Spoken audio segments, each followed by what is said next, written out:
Well everybody, it's that time of year again. The Game Awards is back. Pack your bags and get ready for an evening of entertainment, game reveals that will inevitably be disappointing, and a surprising lack of focus on the actual awards the event is named after. But it's okay, because look at Jeff Keighley, look at Jeff, DJ Jazzy Jeff, he's so charming. Look at that smile. How could you say no to him? I'm glad that we have this event. I think the Game Awards is a great thing for both the gaming community and in the industry. In concept alone. Despite having a big heart, the Game Awards has too many problems holding it back from being the calendar highlight it wants to be.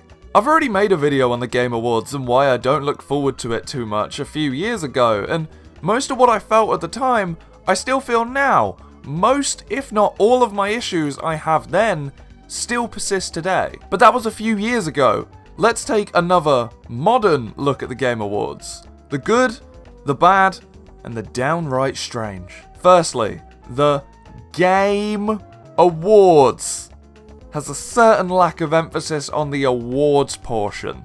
This is meant to be an end-of-year celebration where we look back at the best games and the highest achievements of the last 12 months, giving out these awards to the developers who truly deserve it.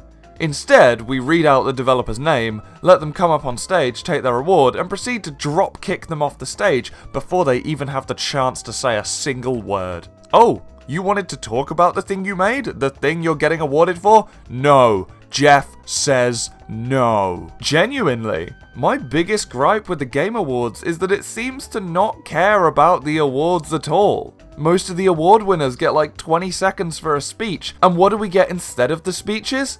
Adverts! 90% of the 3-hour runtime of this thing is ads. And I don't mean like game reveals and trailers, I mean like actual advertising. I've never particularly been interested in Magic the Gathering, but after watching the Game Awards, the sheer number of ads for this thing. I solemnly swear to never play this stupid card game. But on the other hand, they do have Hatsune Miku cards and I need them. But only a handful of these award winners get the honor of a 20-second speech before Jeff pulls out a baseball bat and smashes their knees in. Half of these awards are literally done rapid fire. It's hardly a few seconds for applause between each award. We don't even see the winner get their trophy. It's just weird. I mean, I don't like watching Genshin Impact win Mobile Game of the Year and Best Ongoing Game of the Year every time, but as far as I know, they've never even got the award because I've never seen them collect it. But I assure you, not letting these hard-working, underrated individuals have their moment in the sun is 100% worth it. Because we have an age-old Game Awards tradition to follow. The pointless celebrity section! I like Anthony Mackie just as much as the average person, so I literally couldn't care less about him.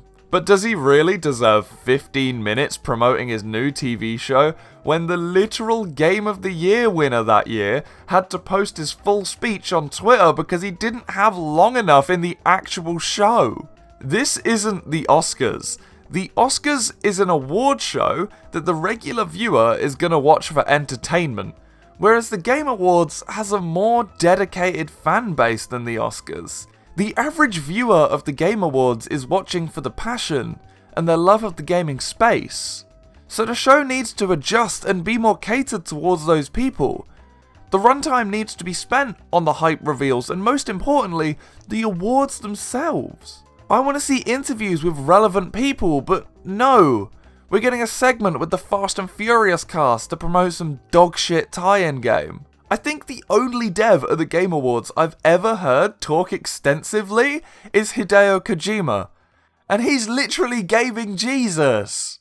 I love the man, but if the only way to get a serious talking segment about your game at the Game Awards is to be the most famous and celebrated game dev of all time, and be best pals with the guy who runs the event, I think the bar might be way too high to get your voice heard. If I had my way, if I were running this event realistically, I would have people come for the reveals and stay for the awards. Right now, the awards are bottom priority, and the reveals definitely go for quantity rather than quality. From the last Game Awards, how many reveals can you actually remember? I remember Final Fantasy VII Rebirth because that was awesome. That was the big reveal at the end though. Most of the mid-show reveals and trailers are either boring games or those games you see at presentations where you go, oh, that looks cool, and then it never enters your mind again. I think we need less pointless reveals and to stop giving long periods of time to people we already know about and people who aren't relevant in the gaming space. Before a reveal is put forward to the Game Awards, they need to ask themselves if it serves one of two purposes. Does this get people hyped? Is it a reveal of a big release? Or does it give a platform to a smaller developer, letting them show their games to millions of people? Less is more with these rewards, and I think if you meet this criteria, you can really prioritize quality over quantity. I hate to say it, but no one's getting hyped over Rainbow Six Extraction. Cut it out. Obviously, the big award here is Game of the Year. It's the one we discuss all year long, and it sounds like a prestigious title. The best video game in the last year. I don't know what legal power the Game Awards currently hold, but the way it is right now, winning Game of the Year actually means nothing. When the Oscar for Best Picture is won, the movie can slap on its box Academy Award winner, and that is a sign of quality. But it seems these days, every single game has a Game of the Year edition, even if it didn't win the award. Far Cry 6 didn't land a single nomination at the Game Awards. It has a 5.2 user score on Metacritic. But boy oh boy, that didn't stop Ubisoft slapping a Game of the Year edition on the box and calling it a day. I aspire to be this kind of bullshitter. If Far Cry 6 was Game of the Year, then this video has 1 million views and you've subscribed to the channel. Game of the Year is a title that should have prestige, and if steps could be made that only the Game Awards Game of the Year could call itself Game of the Year, or just any game that's won any recognized Game of the Year award could be called Game of the Year edition. I don't know how that would work legally, but I'm sure it could be done.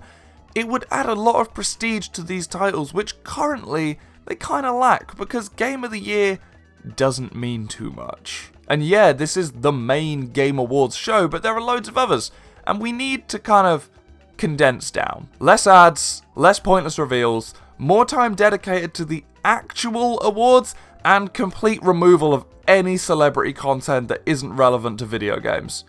Except the Muppets, those guys can stay. That is what I would change day one if I was in charge of the next Game Awards. Oh, but I'd keep Jeff. Every day without Jeff is a misery. But what about you? The Game Awards is soon. Are you excited? Because I'm going to be watching it. Might be streaming it, might not. I don't know. This event kind of bores me, but I like to see it. Leave a like on the video if you enjoyed and subscribe because I'm gorgeous, and I will see you in the next one.